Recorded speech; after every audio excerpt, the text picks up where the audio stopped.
김법무사입니다. 오랜만에 뵙겠습니다. 최근에 이슈가 되고 있죠. 의사 증원, 그리고 예전에 사법시험 증원 관련해서 많이 비교가 되는 것 같습니다. 그래서 이 둘을 한번 비교를 해볼까 합니다. 오늘은 우선 변호사, 의사 가장 다른 게 서비스 요금 체계죠. 의료 서비스 같은 경우에는 우리가 매달 건강보험료를 내고 있죠. 건강보험 이번 연도 좀 올랐어요. 근데 변호사 같은 법률 서비스 분야 같은 경우에는 보험 제도가 없어요. 무슨 법률보험이라고 해서 의무적으로 내는 게 없잖아요. 그렇지만 의료 서비스는 있습니다. 이 점에 분명히 차이가 있어요. 그래서 변호사 수를 늘린다고 해서 일반적으로 수요자 입장에서는 그렇게 나쁠 게 없죠. 나쁠 게 없습니다. 비용이 더 드는 것도 아니고. 그렇지만 의사, 의료 분야 같은 경우에는 국민 건강보험료를 내기 때문에 그 납부하는 비용이 약간 증가가 될 수가 있겠죠. 더 그런 제 입장에서는 이 비용적인 부담이 가장 크죠.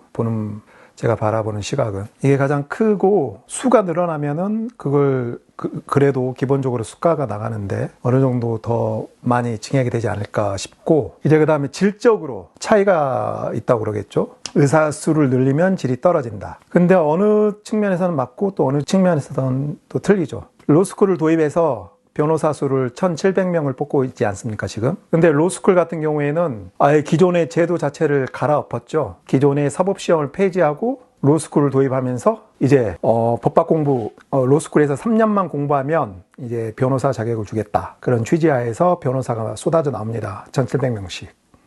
근데 지금 나오는 로스쿨 변호사가 우리가 예전에 말했던 그 변호사인지 그 실질적인 면에서 비교해 보면은 여러분들이 더 잘 알고 있을 거라 생각합니다. 로스쿨 변호사 도입 이후로 오히려 나홀로 소송이 더 증가했어요. 그리고 변호사에 대한 불신이 더 심해지고, 변호사 수에 맞지만 과거에 논했던 사법시험 출신 변호사들만큼의 양질의 변호사, 법률적 실력이라든지 그 다음에 법률 서비스는 돈을 버는 직업이라고 해도 일반적인 상업 분야와 다르게 약간 공공성이 있잖아요. 공공성. 그런 공적인 마인드, 그런 게 많이 떨어지는 것 같습니다. 최근 로스쿨 변호사 같은 경우에는 법무사 명칭도 사용해 가면서 광고를 하고 있어요.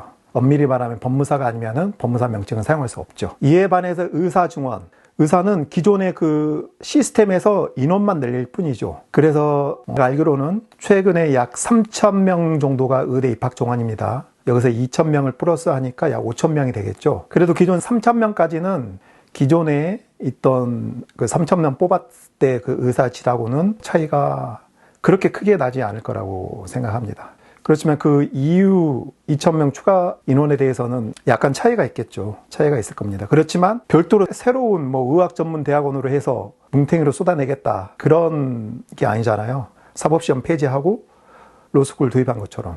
사법시험 출신 변호사가 나오기까지는 보통 그래도 10년이 걸리거든요. 그러면서 대학 보통 법학을 전공하고 고시 생활을 하고, 그런 훌륭했던 인재가 그 사법시험 낙방의 그런 패배를 맛보면서 자아 성찰도 하고 자기도 뒤돌아보고, 그리고 합격한 후에 사법연수원에서 공무원 신분이죠. 2년 동안 연수를 받습니다. 그렇게 나오는 변호사랑 로스쿨은 특별히 법학 시험을 보지 않습니다. 그래서 거의 대학을 졸업한 사람이라면 누구나 볼 수 있게 리트 시험으로. 그래서 리트 시험 응시자가 많죠.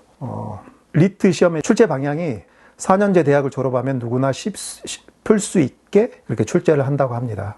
출제 방향이 전문 지식을 묻는 게 아니죠. 그래서 누구나 행시를 떨어지고 취업을 떨어지고 한번 리트나 봐볼까 해서 로스쿨 가서 변호사 되고, 이런 사람들하고 법조인의 꿈을 갖고 노력을 해서 10년 동안 트레이닝을 해서 변호사로 나오는 사람하고 질이 틀리겠죠.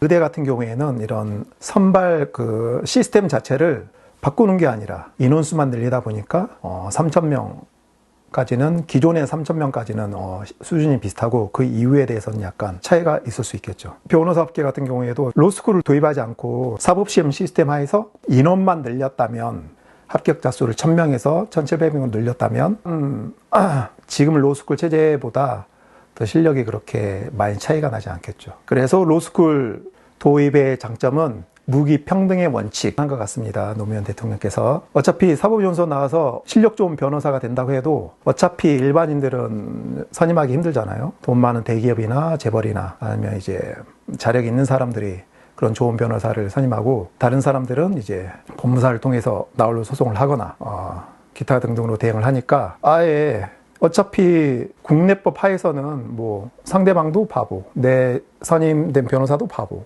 하면은 수준이 같아지잖아요. 그래서 무기평등의 원칙을 실현한 것 같습니다. 그래서 이제 소송이라든지 법률 분야에 대해서는 변호사의 기대기보다 다른 직역, 특히 법무사, 그다음 뭐 세무사, 변리사 쪽으로 더 이제 자문을 많이 받는 것 같습니다. 그래서 제가 보기에는 뭐 실력이 저하가 된다고 하지만 기존의 3,000명까지는 뭐 이상이 없고 그 추가 인원에 대해서는 약간 문제가 있을 수 있겠지만 그래도 그렇게 스쿨 변호사를 도입해서 로스쿨 도입해서 변호사 선발하는 것보다 그 실력 차이가 그렇게 크지는 않을 것 같아요.